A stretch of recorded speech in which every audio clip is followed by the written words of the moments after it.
WNST, Towson, Baltimore, to see the Capitals Game 3. Thousands outside the building, including my wife.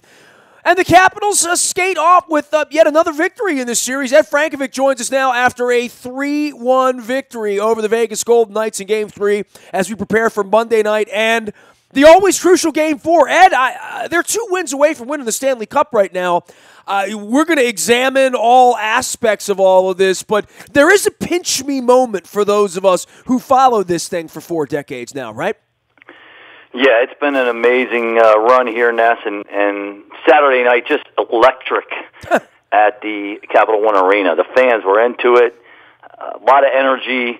They had Pat Sajak to counter the Knights pregame show, but all that stuff's just hooey, to be honest with you, and just play hockey, and that's what this Capitals team does best. They focus on hockey, and they're really playing their system. And afterwards, Coach Trotz made a point of saying, we still got some areas we can get better, but he feels like they're starting to get their game back. He kind of blew off the first game, said, there was a lot of rust, we made a lot of mistakes, and we've adjusted. And they dominated a lot of the stretches of Game 3, for sure. Marc-Andre Fleury was probably the reason this wasn't a blowout.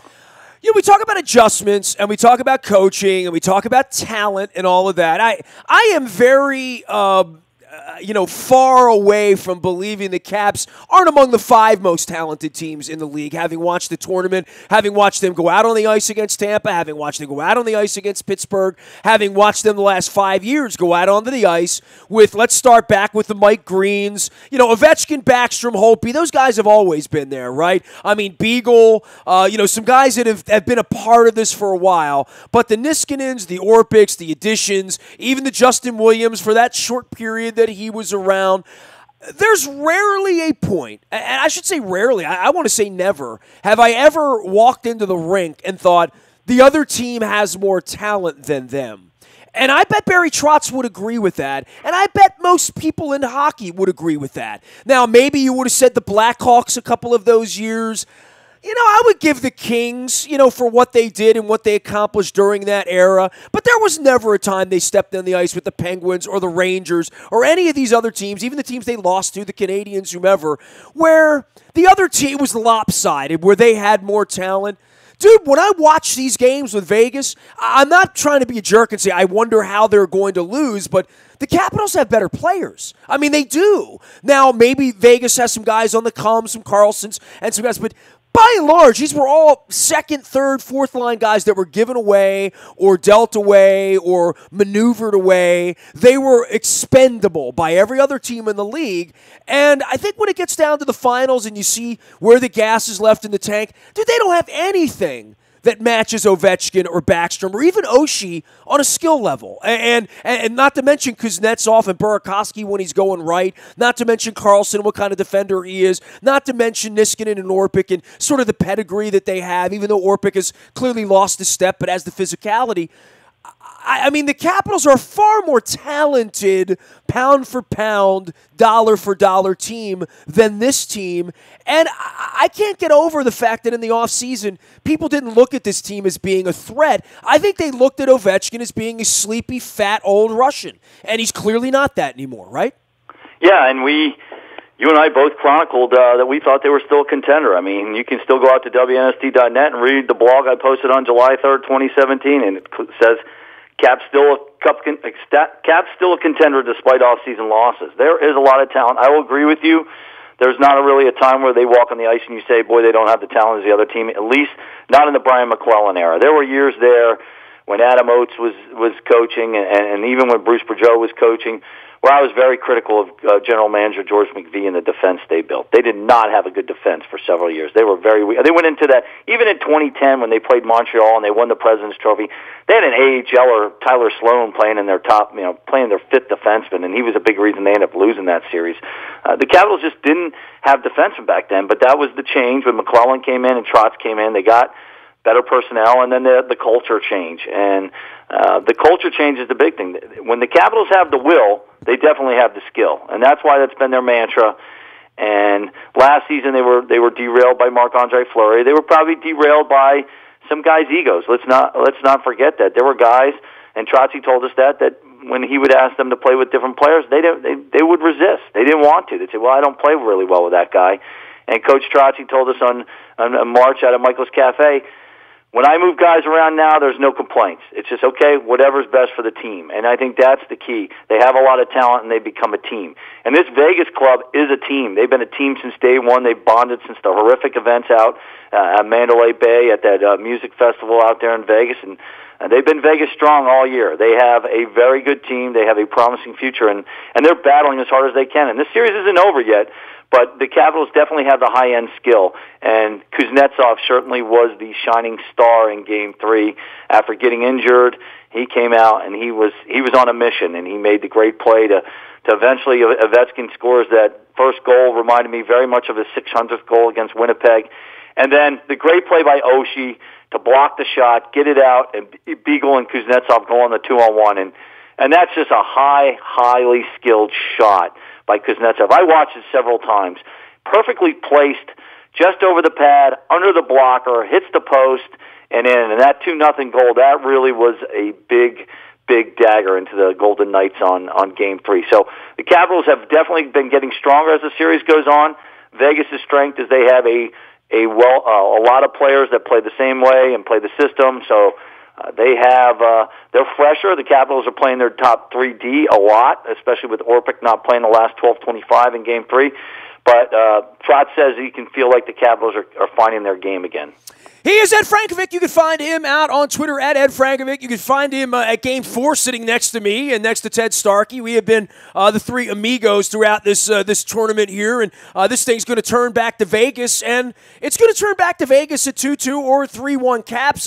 Certainly the Vegas ticket prices went through the floor after Game 3 because they cannot skate the Cup in Game 5. So they cannot skate the Cup at home. Vegas can't. So ticket prices went down, and I feel like the stock on Vegas is going down right now, and the Capitals have them where they want them. Now, that being said, I've been at this 45 years like you, Ed.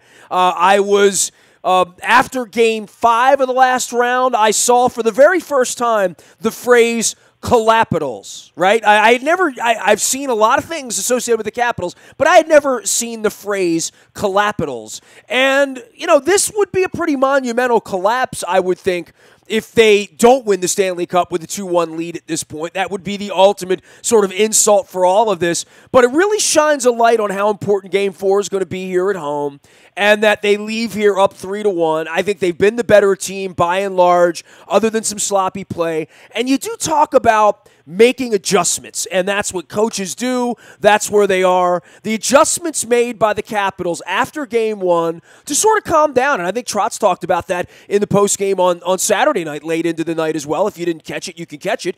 And talking about how nervous everyone was in Game 1, and that Game 1 was sticky all the way around. I mean, I remember saying to you at the end of Game 1, was Ovechkin on the ice? Remember that? And all of a sudden, the last two games, there's been Wilson's throwing the body around. Orpik's playing a heavy game. Ovechkin's got the puck on the stick. Ovechkin's out there 20 minutes. They've drawn some penalties. Hope's done some miraculous things if you go back to Game 2 and keeping that game away from overtime. So they've had it all going on. I mean, it's nip and tuck. It's not a wide margin here. But I'll be shocked if the Capitals don't skate the Stanley Cup this weekend. They just look like the better team, and they've looked like a team that's answered the bell, and they answered the bell after losing Game 1 out in the desert. Yeah, they have definitely improved their game, and Coach Trotz has said, Sunday's going to be a reset before Game 4. So they're gonna not practice. They'll just get ready and look at film again. I think they've done a very good. I talked to John Carlson after Game 3, and he said, we probably gave them a little more zone time than they wanted, but the high danger areas, they did a very good job of walling off, especially after Hope had the giveaway to make it 2-1, and that was one of those moments where you're like, oh, wow, is this going to go down in Capitals lore as the turning point where Vegas gets a cheapie and they come back and they tie the game and they find a way to steal a game.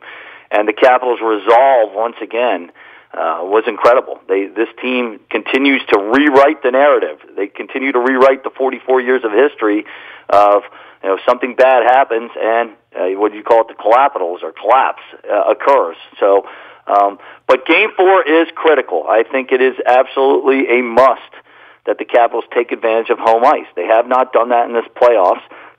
Game 3 was the first time they won the first home game of the series on their home ice. So if they can find a way to continue to play the same way, I think the first goal, or at least the lead midway through the second period, I think is the key in this series, because when the Capitals are able to play their system and make Vegas come out of theirs and take chances, they're getting a lot of odd man rushes. And the Capitals had a lot of chances to really put this further away.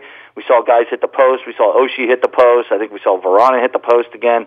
A lot of chances, a lot of 2-on-1s, because Vegas is going to gamble. And they love to press down. They love to forecheck. They're very good at it. That's their system. So it's really important that the Capitals continue to be strong in their own end with the breakouts, chip it out, the high flip, whatever they got to do. And that's where Vegas struggles, when you get them back on their heels and they're having to press the play coming from behind. If Vegas gets ahead, then they're a different team. And that's the same thing with most teams in the NHL. It's so important to get the lead. That's why the Capitals just have to continue to be really strong on their own end and take advantage of their chances. And that's where that high skill comes in, Ness, because Vegas certainly had their chances. I asked Coach Gallant after the game, and he said, we did have some chances, but the difference was they couldn't get the second and third wave to Holtby for the rebounds. And how did the Capitals score their first goal? There were 3 or 4 shots before Ovechkin backhands it in with everybody scrambling around in front. It's that net presence, it's that ability to penetrate the other team's defense that the Capitals are doing, that they didn't do in Game 1, that they've been better at in Game 2 and 3, keeping Vegas away from their cage. He is Ed Frankovic. He is Ed at WNST.net. He is our Caps historian, cover, insider, blogger, and has been my friend since 1985. And we are 2 victories away from hoisting Lord Stanley's goblet. We'll be down at the phone booth on Monday night in D.C. Sting, Shaggy there the other night. Going to be Fall Out Boy on the big stage on Monday. My son's excited about that. My wife dug Sting and Shaggy, all 21 minutes of it. But good times on Saturday night. Tens of thousands of people streamed out onto the streets, drinking freely. It was an incredible street party. Most of the rain held off on Saturday night. Now we move back to Monday. I will be in Las Vegas on Wednesday, Thursday, and Friday, doing the Facebook Live thing, as well as our YouTube WNSTV channel. It's all brought to you by our friends at Cole Roofing and Pfister Energy. Billy Cole's going to join me this week, talk about winning the Stanley Cup as well. For those of you who have been following the Orioles and their demise over the weekend, don't worry, I'm sharpening my pen. There is a Dear Orioles series coming your way at the end of June that has been written above Nebraska and various states heading toward Las Vegas. There'll be more written on the second trip on Wednesday morning as I head back out to the Diamond in the desert for full coverage of the Stanley Cup. So Luke's on it with the Ravens and passing and OTAs and all that, as well as the Orioles, and Ed and I, along with our pal Ted Starkey, doing a bunch of hockey stuff this week out in the desert. Nasty at WNST.net finds me. If you want to find me on Monday night, you'll find me down in D.C. I will be sitting next to Ed Frankovic. All right, let's go player by player, line by line, shift by shift. We've talked about Ovechkin, and dude, I would say that if, and I've said this for years, if there's ever a point where they're hoisting the Stanley Cup and there's a picture of that, and you and I and Starkey are down there with red caps on being idiots, it's going to be because of Ovechkin, and I don't think it's been any more apparent than during. I mean, he was invisible in Game 1, they lost. He was manic in Game 2, and they won. He was frantic in Game 3, especially on the defensive end and blocking shots, and they win. It goes as number 8 goes, right? Same way the Ravens are going to go as their $25 million quarterback goes. A couple blocks again, as you mentioned. The team overall, 26 block shots. They're doing a good job of getting in the lanes, and Holtby commented that the communication between the shot blockers and the goaltending has been very good because he knows where they're going to be, so they're taking the low and he's taking the high. So that's been a big factor in the series. But Ovechkin, he was a beast. He was out skating, hitting, and just the will to get that first goal was just amazing. Again, the thing he's doing is on the ice is amazing, and then his leadership has been great. He doesn't care who scores. He said that afterwards. He says it doesn't matter, and he says whether you're scoring a goal or you're blocking a shot, or you're just getting the puck out, he says, everything matters. And I heard the same thing from John Carlson after the game. Every little detail is so magnified at this level, and Ovechkin's just been a beast. And you can see he really wants it, and he's doing all the right things, and he's just so dialed in, and the team is just following his lead. Holtby and what's happening in front of Holtby. And I know he talked about it after the game that it is unusual that this many guys would lay body out to take pucks at this level, at this point in the series, that number 8's doing it. That wouldn't be happening on a Tuesday night in November against the Anaheim Ducks. It's happening now because it's June and you're playing for the Stanley Cup. It does sort of affect vision and different things. Holtby seems to be very, very dialed in right now. And as much as that save in Game 2 was not luck, there was skill involved in that. He has been in the right place at the right time. And we talk about, and you and I sit together during all these games, how many true mistakes the team is making in the defensive zone as far as giving the puck away. And there are mistakes, but not a lot of them, and they're not egregious. And when there has been a mistake, Holtby's been the last line of defense, which is what he needs to be. Yeah, they had, I can think of several opportunities Vegas had in the second period, and Coach Trotz really said even though the Capitals were up 2-0 in period 2, he didn't like a lot of the things they did in the second period. I know Cody Eakin got in there really close, Alex Took, and Holtby was able to either make the save or force them to shoot wide. And Vegas has a lot of speed, and they try to get those. They'll come up the wing, or they'll try and cut in and get the middle of the ice, and they were able to do that a few times. The Capitals have been pretty good at getting sticks in on them and stopping them right as they come across that blue line, and at times being able to go the other way because the third forward's coming back and picking up the loose change. But they did have a few too many chances for my liking in the middle of the period. Vegas had some quality chances. Marchessault had a great chance in the slot. I think it was in the third period, and Holtby made a big save. The Capitals still need to lock it down. They have to be focused. But Holtby has been big, and the other thing is, despite the fact that he had that terrible giveaway with a stick, his ability to play the puck has made a difference and has allowed them to get the puck out much better coming out of their zone. Just made a bad decision on that one, but you can go back and watch the film. There are 9 or 10 other plays that Holtby makes with that stick to get the puck to his defenseman, and that just really shuts down the heavy Vegas forecheck. They made a living off of the Winnipeg Jets in round 3 by forcing Connor Hellebuck into turnovers. They scored 3 or 4 goals in a very close series with the Jets, a low-scoring series, because they forced Hellebuck into turnovers. Braden Holtby's a different guy with the puck, and I think Braden's not going to let one bad play prevent him from handling the puck, and the coaching staff will tell him that as well. It's very important that Braden Holtby handle that puck and get it moving to his defenseman, because the way the Golden Knights come with speed with their forecheck and their layers, it's so important to get those first couple passes on the tape and expose them on the back end where you can take advantage of them. Ed Frankovic can be found, Ed Frankovic and Ed at WNST.net, as we all prepare for something that I don't even know that is in the mind's eye of skating the Stanley Cup, and certainly seeing that scene, Ed, from you and I going back, and you go back further than I do, where you would pull into the Capitol Center and see the crowd of 4,800 gathered on a Tuesday night against the Quebec Nordiques or whatever back in the day, and seeing the white towels and what that era represented back during Brian Murray when you and I met 33 years ago now. It'll be this October. And seeing what the Capitals have represented to Washington, to the area, to the DMV, even in Baltimore. My wife and I drove home late Saturday night. We crossed into 395 about 5 minutes after midnight, literally. And all of the BG&E water tanks downtown were lit up red in Baltimore. You drive around Baltimore, you see red. You go on my Facebook page, you see red. People have adopted this thing in a big, big way, but no one more than Washington, where, I mean, to our disdain, they are Nationals and Redskins fans mixed in and mingling as well, as people that just plop down in D.C. and putting a red hat on. But the scene when you left the arena on Saturday night, I don't know what it's going to look like if they win the Cup, and certainly a win on Monday would give them a chance to skate the Cup in Vegas on Thursday night. I think that would be a different thing for downtown D.C., but we're getting closer and closer, and certainly if you remember back in 1998, Ed, there were 15,000 Red Wings fans inside the building and 5,000 Caps fans, and there were no parties outside except for Red Wings fans they couldn't get in. The brand has come a long way over 2 decades, man. Yeah, and Ted Leonsis came in, and he knew that they had to change that because, let's be honest, Abe Pollin got the Capitals just to fill his building another 40 nights a year. He was a basketball guy all the way. He loved his bullets, and he never really wanted to invest in the hockey team. He didn't do what it was take the win, that's for sure.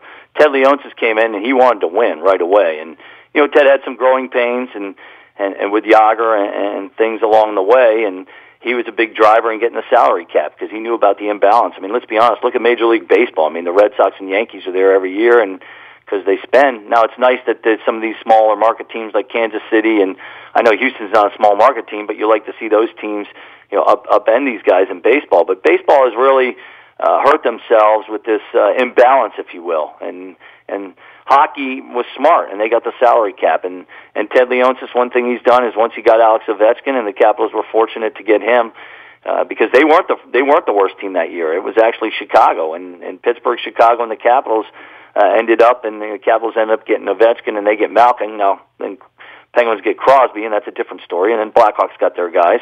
But Ovechkin has been the change. He's been the guy. They've marketed him well. He's an exciting guy. He's an electric player, and now it's time to get a championship because it would feel empty if they don't. Given everything he's done and the resurgence in hockey here, they have to find a way to close this down, and they have to focus only on Game 4. They can't think about. I mean, that's good for us to talk about because we've lived it, we've experienced the fan base. It's exciting for them, but the hockey team has to just reset, as Coach Trotz said on Sunday and into Game 4, and just be focused on doing all the little things because that's what's going to get you the ability to skate that cup. If they can get up 3-1, they got to really put their foot down on Vegas. This is something the Capitals have been accused of for 44 years, lack of killer instinct. They're in a position now where they can show it. Again, they have a chance to rewrite the narrative again. He is Ed Frankovic, Ed at WNST.net. I feel bad that George Brett, has adopted the Golden Knights out in Las Vegas. I read the story. I ran into George Brett, who's the only bobblehead I've ever had in my studio, and I've wrapped it up, or I'd hold it up, was my George Brett bobblehead. So, I thought, man, but George Brett's here.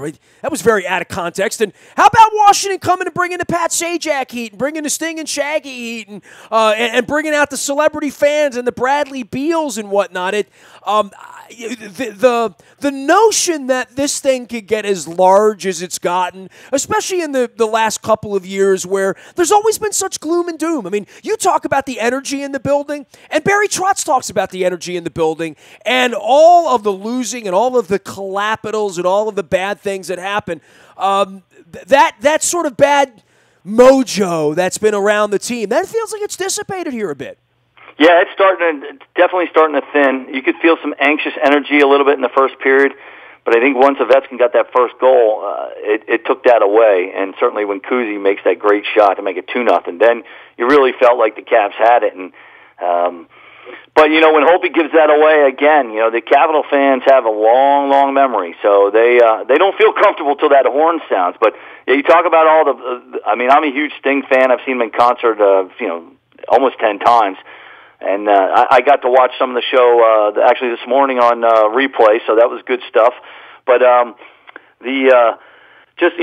Woman out there, it's kind of neat to see. I mean, because you and I were out in Vegas, and they have all the celebrities out there because all the rock stars are out there doing their shows, and it's a big deal. I'm sure Celine Dion will be singing the national anthem on Thursday night. That's the scene. I just want to get a selfie with Wayne Newton before it's all over with. I'm not interested. I'm not interested in Randy Couture or the Imagine Dragons or Lil Jon. I turned down a selfie with the Imagine Dragons and Lil Jon. I didn't even bother with it. I tried to get one with George Brett, but he was moving too fast. But if I get a Wayne Newton selfie, I will consider that and a picture with the Stanley Cup with Barry Trotz pouring the champagne of Tom right down my gullet.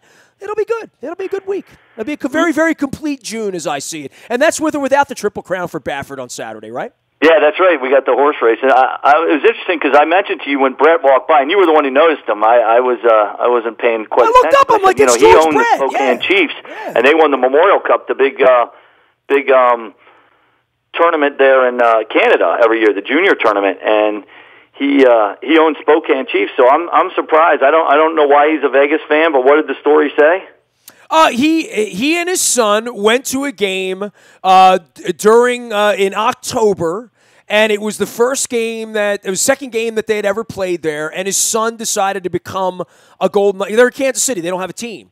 Right. And he adopted them, and he promised his son that if they ever made it to the Stanley Cup final, he would take him to a game. They picked D.C. instead of Vegas because they had never really been to D.C. because George Brett never played baseball in D.C., right? It wasn't a regular stop on his baseball tour. So he decided to do a weekend in D.C. with his son, and they donned Golden Knights gear and went to the games and have said that they're Golden Knights fans. And he has owned the Spokane Chiefs since 1990. He's been an owner there. So, and his brother's like one of the operators of the team out in Spokane, Washington. So there you have it. There's the rest of the story as to how in the world I was walking through the bowels of the Capital One Arena, and I looked up, and there's my favorite all-time baseball player walking past me, and I'm at a hockey game, and I'm like, what the hell's George Brett doing here?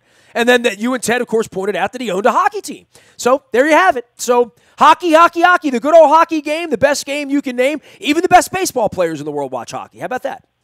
Yeah, I mean, and that was it. Max Scherzer for the Nationals said the other night he was happy they were in Baltimore playing because he was DH, and so he could go in after each half inning and watch the Capitals game when they won Game 2. So there's a lot of people watching it around here. It's big time. It's the Stanley Cup final.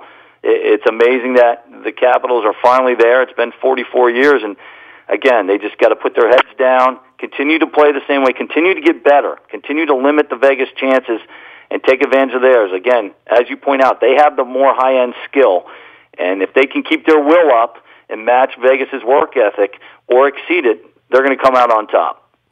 Ed Frankovic can be found, Ed at WNST.net, gearing up for all things Game 4 down in D.C. We'll be back after it on Tuesday morning. Full coverage in the aftermath of what we're hoping is the third victory of the series for Alex Ovechkin, my dear friend Barry Trotz, and the entire Caps crew. It's all Caps. It's Rock the Red out on Twitter. You can find Ed. You can find me. Anywhere hockey is served. Nasty at WNST.net. I'm on Facebook, Twitter, LinkedIn, Snapchat, Instagram, streaming live on our Facebook as well as our YouTube WNSTV channel. We are WNST.net, AM 1570, and WNST Towson, Baltimore, and we never stop talking Baltimore sports.